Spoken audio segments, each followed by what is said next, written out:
আজিৰ আমিৰ ভিডিঅ'টোত এভাৰেজ অৰ্থাৎ গড়ৰ আমি শ্বৰ্ট ট্ৰিকবোৰ শিকিম। শ্বৰ্ট মানে একেবাৰে শ্বৰ্ট, এনচাৰ কুৱেশ্যনটো দেখাৰ লগে লগে এনচাৰটো আমি কৈ দিব পাৰি পেন পেপাৰ নোহোৱাকৈ। প্ৰথমতে আমি বুজিম এভাৰেজ কি। আমি কুৱেশ্যন এটা লৈ পেলাই বুজিম। কুৱেশ্যনটোত দিছে যে 2, 3 আৰু 4ৰ গড় উলিওৱা। গড় মিনছ এভাৰেজ। তাৰমানে 2, 3 আৰু 4ৰ গড় এভাৰেজ উলিয়াবলৈ দিছে। এতিয়া এভাৰেজ মানে কি? প্ৰথমতে এনেকৈ আঁচ এডাল দিয়ে।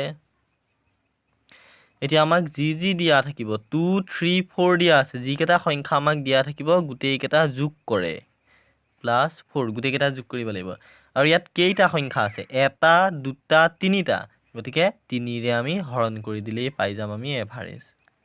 এভাৰেজ মানে এইটোৱে, যেইটা সংখ্যা দিয়া থাকিব গোটেইবোৰৰ মাজত যোগ চিন দি ল'ম। যেইটা সংখ্যা থাকিব, ইয়াত 3টো আছে কাৰণে ইয়াত 3 লিখা নাই, ইয়াত 1, 2, 3টা সংখ্যা আছে কাৰণে আমি 3টো লিখিছোঁ। এইটো আমি ছল্ভ কৰিলে কিমান হ'ব? 3 2 5, 5 4 9 হৰণ 3, 3ৰে 9ক হৰণ কৰিলে যাব 3 বাৰ, গতিকে আমি এভাৰেজ পাই গ'লোঁ 3। আমি জাষ্ট এইটো দেখাই বুজাই লৈছোঁ এভাৰেজটো কি বস্তু। এতিয়া আমি শ্বৰ্ট ট্ৰিক শিকিম। আমি এইটো মেথডত নকৰোঁ অংক, আমি শ্বৰ্ট ট্ৰিক শিকিম। কুৱেশ্যনটো দেখিলেই আমি এনচাৰটো কৈ দিব পাৰিম। এতিয়া অযুগ্ম সংখ্যাৰ গড়, আমাক কুৱেশ্যনত দিয়া থাকিব যে ইমানটা অযুগ্ম সংখ্যাৰ গড় উলিওৱা। যদি অযুগ্ম সংখ্যা বুলি থাকে তেনেহ'লে আমি এইটো ট্ৰিক ইউজ কৰিম। অযুগ্ম সংখ্যা মিনছ অড নাম্বাৰ, যিবোৰক 2 দি ডিভিজিবল নহয় যিবোৰ সংখ্যা। এতিয়া এভাৰেজ অফ অড নাম্বাৰ আমি শিকিম। আমি ফাৰ্ষ্ট কুৱেশ্যনটো লৈ লৈছোঁ। প্ৰথম 50টা অযুগ্ম সংখ্যাৰ গড় কিমান? আমাক সুধিছে যে প্ৰথম 50টা অযুগ্ম সংখ্যাৰ গড় কিমান? আমি কুৱেশ্যনটো দেখিম যে ইয়াত অযুগ্ম থাকিব। অযুগ্ম থাকিলেই আমাক যেটাৰ সোধে, আমাক 50টাৰ উলিয়াবলৈ দিছে, গতিকে যিটো যেটাক সোধে সেইটোৱে হ'ল আমাৰ এনচাৰ। সহজ হয়নে নহয়? একেবাৰে সহজ। গতিকে আমাক প্ৰথম 50টাৰ অযুগ্ম সংখ্যাৰ গড় উলিয়াবলৈ দিছে।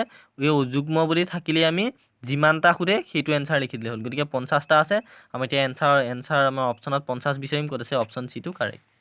1 ছেকেণ্ডো নালাগে, এইটো ডাইৰেক্ট কুৱেশ্যনটো পঢ়িয়ে আমি এনচাৰ কৰিব পাৰিম পেন পেপাৰ ইউজ নকৰাকৈ। অযুগ্ম সংখ্যাৰে আৰু এটা লৈ লওঁ। এইটো কুৱেশ্যনত আমাক দিছে যে প্ৰথম 1000টা অযুগ্ম সংখ্যাৰ গড় উলিওৱা। গড় কিমান? অযুগ্ম সংখ্যা দেখিছোঁ, যেটা আছে সেইটোৱে এনচাৰ। 1000 আছে, গতিকে ইয়াত আমাৰ option number D correct, 1000। Clear? একদম সহজ। এতিয়া অযুগ্ম সংখ্যাৰ হৈ গ'ল। এতিয়া আহি গ'ল যুগ্ম সংখ্যাৰ গড়। যুগ্ম সংখ্যাৰ গড় এইটো এটা topic. Average of even number, যুগ্ম সংখ্যাক ইভেন বুলি কয়, ইভেন নাম্বাৰ বুলি কয়। ইভেন নাম্বাৰ মিনছ যিবোৰ সংখ্যা 2 দি ডিভাইড যায়। এতিয়া ইয়াৰ শ্বৰ্ট ট্ৰিকটো চাম আমি কেনেকুৱা। আমাক কুৱেশ্যন এটা লৈ লৈছোঁ, প্ৰথম 50টা যুগ্ম সংখ্যাৰ গড় উলিওৱা। আমি এটা কুৱেশ্যনেই লৈছোঁ। যদি আমাক অযুগ্ম সংখ্যাৰ থাকিলেহেঁতেন ডাইৰেক্ট আমি 50 লিখি দিলোঁহেঁতেন। এতিয়া আমাৰ ইয়াত যুগ্ম সংখ্যা আছে, যুগ্ম দেখিলে কি কৰিম চাম। যুগ্ম দেখিলে যেটা দিয়া থাকিব সেইটো ল'ম আৰু লগত 1 এটা যোগ কৰি দিম। 1 এটা যোগ কৰিলে 50। এইটোৱে এনচাৰ। তাৰমানে আমি যিমানটো দিয়া থাকিব আমাক তাৰ লগত 1 এটা যোগ কৰিলে যিটো পাম সেইটোৱে আমাৰ এনচাৰ, যদিহে যুগ্ম বুলি দিয়া থাকে। তাৰমানে 50 + 1 = 51। Option বিটো correct. ইজি আছে। যদি ট্ৰিককেইটা ভাল পাইছে তেনেহ'লে ভিডিঅ'টো লাইক কৰিব আৰু চেনেলটো ছাবস্ক্ৰাইব কৰি ল'ব। যুগ্ম সংখ্যাৰে আমি আৰু এটা কুৱেশ্যন কৰিছোঁ। প্ৰথম 1000টা যুগ্ম সংখ্যাৰ গড় উলিওৱা। যুগ্ম সংখ্যা দেখিছোঁ, যেটা আছে তাৰ লগত 1 যোগ কৰি দিলে হ'লে 1000 আৰু 1 যোগ কৰিলে 1001। এনচাৰ চাম, এইটো 1001, ডি নম্বৰ অপশ্যনটো কাৰেক্ট। নিশ্চয় ক্লিয়াৰ হৈছে।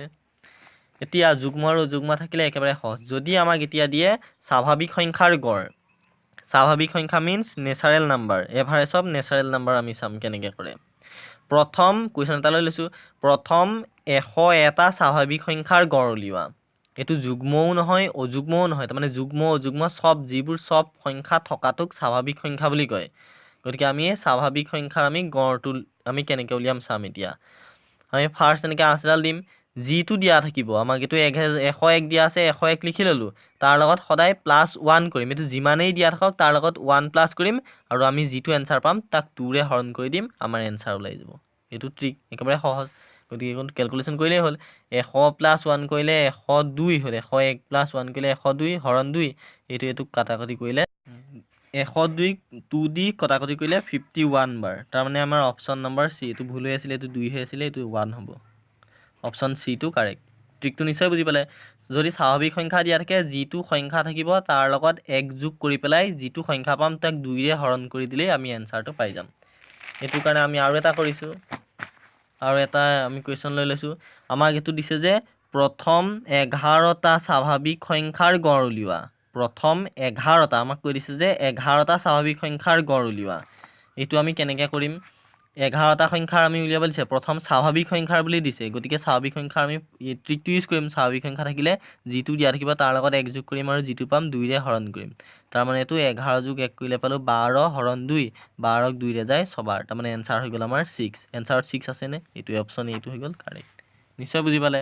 যদি এইটো আমি শ্বৰ্ট ট্ৰিক ইউজ কৰি কৰিছোঁ, যদি শ্বৰ্ট ট্ৰিক ইউজ নকৰাকৈ কৰোঁ এইটো চাম কেনেকুৱা হ'ব। যদি আমি লং প্ৰচেছত কৰিবলৈ যাওঁ এইটোতো একেবাৰে সহজ অংক, 100 এটা আছে, কিন্তু বাকীবোৰত আছিলে 100 এটা, 1000টা, 1000 এটা, সেইবোৰতো আমি কৰাৰ তেনেকৈ সম্ভৱো নহয়। কিন্তু আমাৰ এইটো জাষ্ট 11টা আছে কাৰণে আমি জাষ্ট দেখাই দিছোঁ।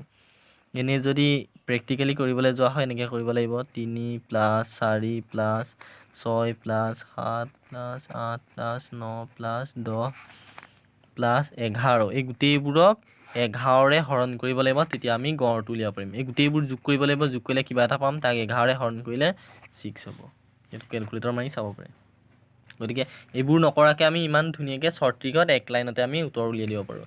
স্বাভাৱিক সংখ্যাটো অকণ কৰিবই লাগে, কিন্তু যুগ্ম বা অযুগ্ম হ'লে আমি যুগ্ম বা অযুগ্ম হ'লেতো কুৱেশ্যনটো দেখাৰ লগে লগে আমি এনচাৰ কৰিব পাৰোঁ। গতিকে যদি ভিডিঅ'টো ভাল পালে লাইক কৰিব আৰু চেনেলটো ছাবস্ক্ৰাইব কৰি ল'ব আৰু ফ্ৰেণ্ডৰ লগত শ্বেয়াৰ কৰিব।